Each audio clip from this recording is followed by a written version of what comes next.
Hello, everybody, and happy Thanksgiving.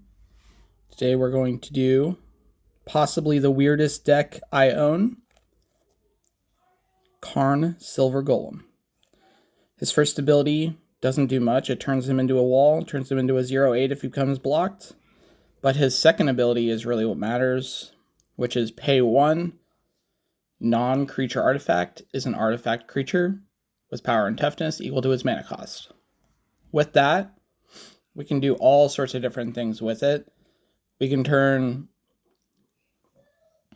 our artifacts that are like a Darksteel Forge that's a 9 cost into a 9/9 indestructible.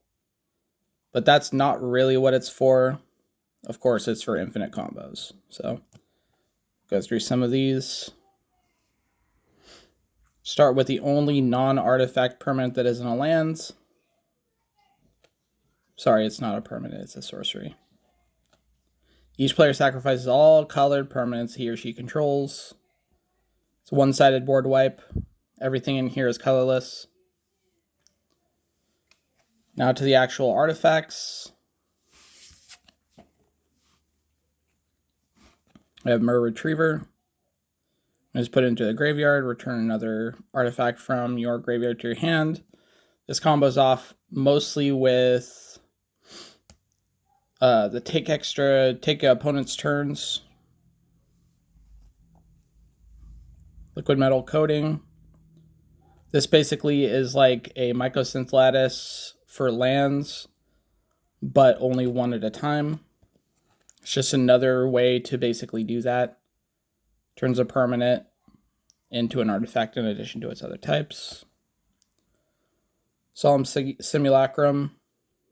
So good. Ramp, draw. You know what this card does. Neverwheel's Disc.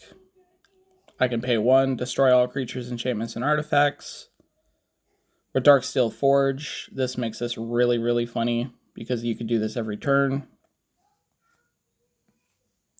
What do we do with our infinite mana? Once we have it, we use cards like this to go search out every card in our entire deck and put it into play. Planar Portal. Sky is a combo piece with Nim Deathmantle. Allows you to get infinite mana. He can also just be a ramp on his own if you need that to just put something else out. Trading Post does everything. It does everything.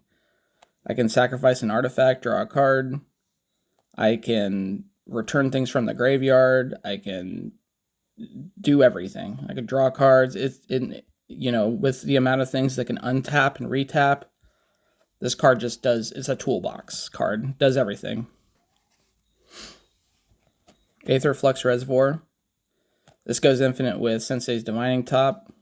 When I can play cards off the top of my library for 0 cost, and allows me to shotgun everybody down at the table. And this is just an additional win condition. Copper Gnomes. Turn 1 Soul Ring. Copper Gnomes. Turn 2, I can pay 4, sacrifice and put in any artifact from my hand into play. Put in a Darksteel Forge, turn 2. Clock of Omens can get out of control really quickly. It turns all your useless artifacts that just sit there into untap mechanics. It says tap 2 untapped artifacts you control, untap an artifact. This can get out of control really quickly, especially when you have, unwinding clock on the field and you're untapping every turn and you're retapping and untapping. It turns into a snowball effect. Crack Clan Ironworks. We know what this card does. This is infinite combo with a bunch of different cards in the deck.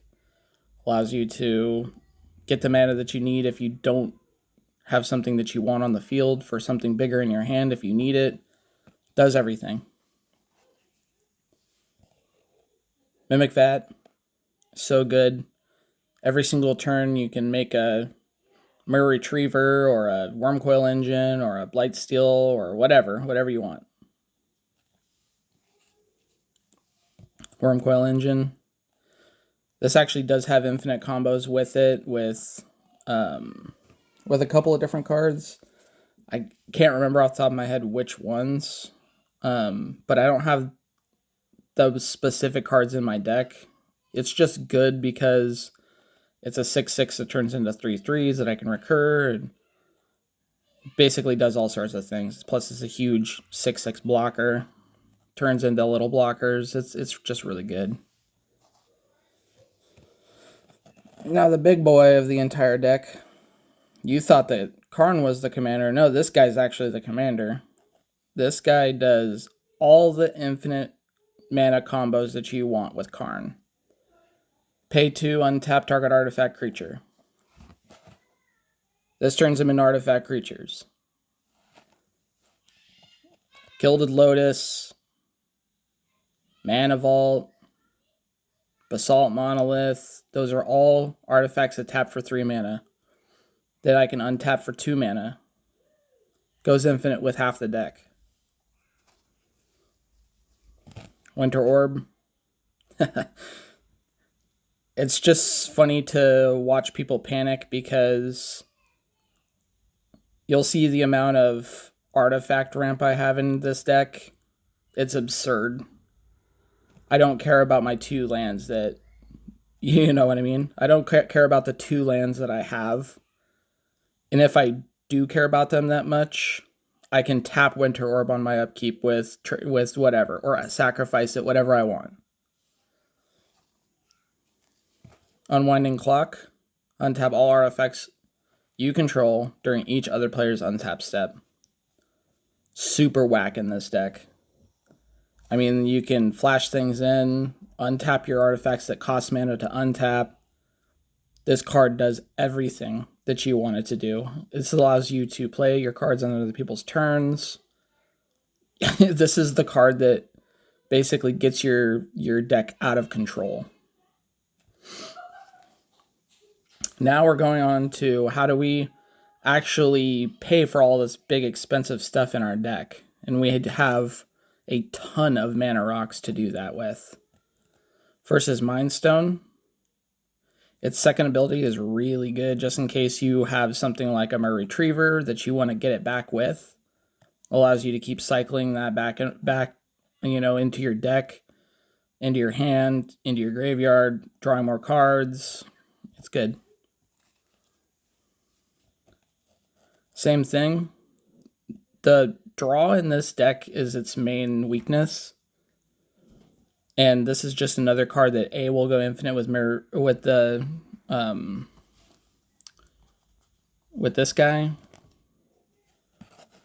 But it will also allow you to draw cards, which is something that you really need in this deck. Thorian Dynamo. Gilded Lotus. Grim Monolith.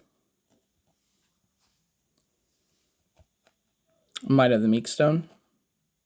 Might Stone and the Weak Stone. This card does really good too. I mean, it lets you draw cards, it lets you kill creatures, gives you mana. Blink Moth Urn. At the beginning of each player's main phase, they add 1 mana for each artifact he or she controls. Most people will add maybe 2.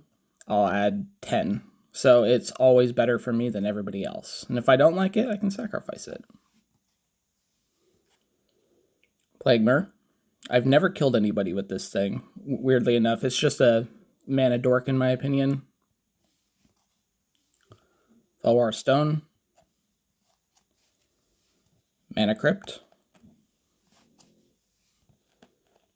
Prismatic Lens. Soul Ring. Worn Power Stone. Mana Vault. Metal Worker.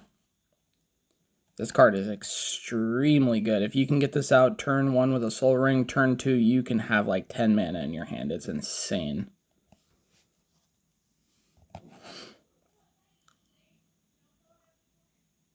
Myr,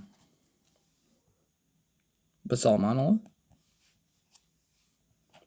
Expedition Map, because there's actually lands in here that combo off with each other. Mox Opal. Now we're getting into our draw section. I kind of made the deck do this so I could show you guys one part at a time here. Staff of Nin, draw an additional card on your upkeep. Sensei's Top. This is a scroll rack. It's kind of a weird one. Bottled Cloister. Basically, you can exile your hand during each other player's turn, and then you get to draw 2 cards. I mean, you bring it back, so it's not that big of a deal. And if you don't like it, you can sacrifice it to something. Mind's Eye. This is a weird one. Credit Voucher, basically like a windfall effect, or like a wheel effect. Sundial of the Infinite, or I'm sorry, Seer's Sundial, not Sundial of the Infinite. Allows you to pay 2 when you play a land and draw a card. Shitty, but hey, it's what we have in the colorless deck for drawing cards. Junk Diver allows us to bring our stuff back from the graveyard. Sculpting Steel. Copy any artifact on the field. Manifold Key. Allows you to untap an artifact. Allows you to untap your Mana Vault or things that don't untap. Steel Hellkite. Allows you to blow things up on your opponent's side. Really good. Voltaic Key. Manifold Key, that's the original Manifold Key. Helm of Possession. This is funny. This is just funny being able to take people's creatures. Also, you can sacrifice a creature. Oh, you just get to sacrifice one of your poopy artifacts that you don't care about. You know, who cares? Mindslaver goes infinite. You can go infinite with Mirror Retriever on the portal thing. Allows you to, you know, make a Mirror Retriever, get Mindslaver back, Mindslaver, you know, rinse and repeat. Scrap Trawler does a lot in this deck. I mean, it does it for every artifact. Whenever a Scrap Trawler or another artifact you control is put into a graveyard from the battlefield, return to your hand target artifact card from your graveyard with lesser converted mana cost. So, I mean, it just is, it's good to have. Darksteel Forge. Everything's indestructible. All my artifacts are. Allows me to search my deck for any artifact and put it into play. Usually if I get this guy out and I tap him, it's game over. Because there are just so many infinite combos in this deck. Thopter Assembly. Allows you to sacrifice those 5 1/1s for other things and then play them again and make more. And sacrifice them for more stuff. It's just good. Alright, on to the weird ones. We have Forsaken Monument. Colorless creatures you control get +2/+2. Whenever you tap a permanent for mana, add an additional mana. This goes infinite with Basalt Monolith. This goes infinite with all sorts of stuff. This even goes infinite with like the Palladium Myr or whatever that taps for 2 mana. Now it taps for 3 and you can Voltaic Construct and make infinite mana. I mean, this is just another one of those. Whenever you play a colorless creature, you also do get the 2 life. So, Aether Flux Reservoir, let's go. Prototype Portal. Put a Soul Ring onto this. Make a Soul Ring every turn. I mean, it's just funny. Allows you to do all sorts of fun stuff. When I'm untapping every single turn, and I'm untapping with Unwinding Clock. This allows me to flash in the cards on their turn. All sorts of fun stuff. Rings of Brighthearth goes infinite with all sorts of different untap abilities, because whenever you pay 2, you can copy that ability. You can copy it infinite times if you have the mana for it. What do I do with my infinite mana? Staff of Domination, draw my deck. Mycosynth Lattice turns everything into artifacts. I can pay 1 to kill your land because now it's an artifact. Really funny. Mystic Forge.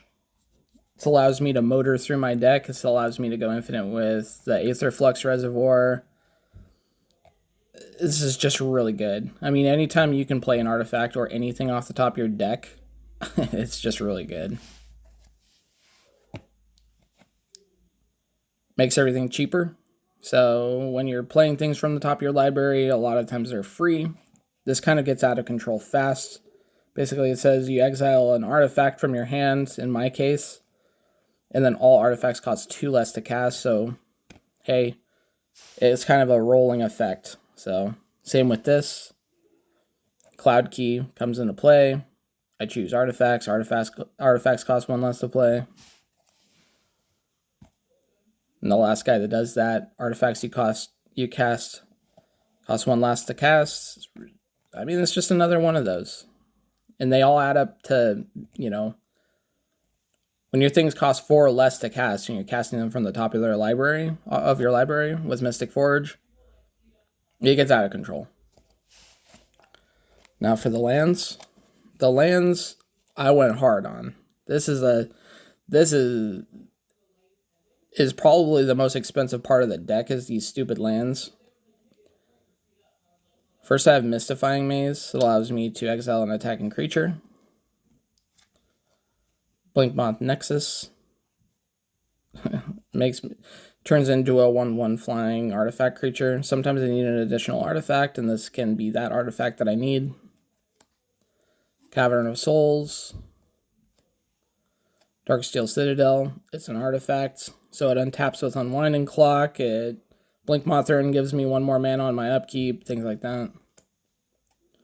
Homeward Path. Somebody tries to steal Karn, I can get him back.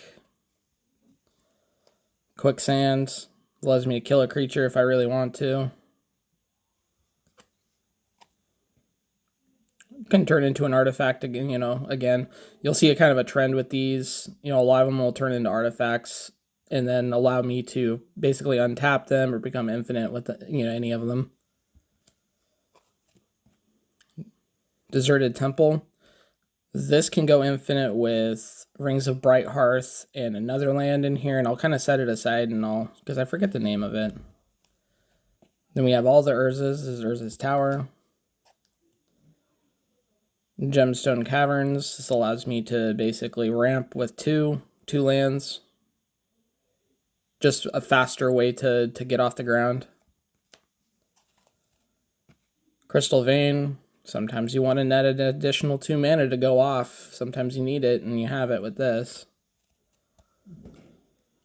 Tap target non-artifact creature, or non-creature artifact, my mistake. This goes really well with your Winter Orb, because then you can tap your Winter Orb down on your turn if you really want to. I mean, it's just a utility. Mishra's Factory becomes an artifact. Here's the Mine, so that goes with the other Urzas. Eye of Ugin is not an actual mana-producing land, but it allows me to go search my library for any colorless creature I want and put it into my hand for 7. What do I do with my infinite mana? I go search for something that allows me to go and search my entire deck. Ghost Quarters. I don't know exactly how this interacts with the deck, but it's pretty funny. You can actually use this on people's commanders if they're trying to attach swords to them too. Like if you have like a Rafik player or like anybody that you have that's trying to pump a bunch of artifacts out and attach them to your creature, their creature. It's pretty cool. I mean, it's it's kind of funny. Desert. 1 damage to attacking creature. Glimmer Post. With Solemn Simulacrum, this is my only waste. so I can go search for my waste and put it in a play tapped. I only put one in. Sacrifice an artifact, you gain 1 life. See what I mean? If you have an artifact that you don't want at the time or you want to get rid of, boom, you have a lot of these kind of cards. Nets you 2 if you have 7 lands. If not, it's just a regular land. Turns into a 1/1 artifact. Turns into a 4/2 artifact.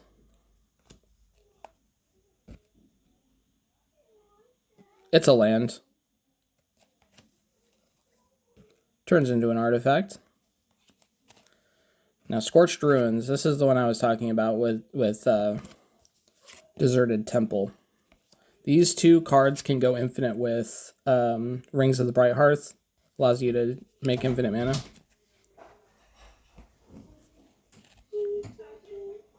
Buried Ruins lets you get artifacts back from your graveyard to your hands. Urza's Factor turns into an artifact. Power Plant. Sacrifice your artifacts. Strip Mine. Vesuva. Tech Edge. Haunted Fen Graph. Sheltered Valley. Well, you got it, guys. Hope you enjoyed the deck tech. We'll see you next time we do another one of these. Hopefully I do one soon.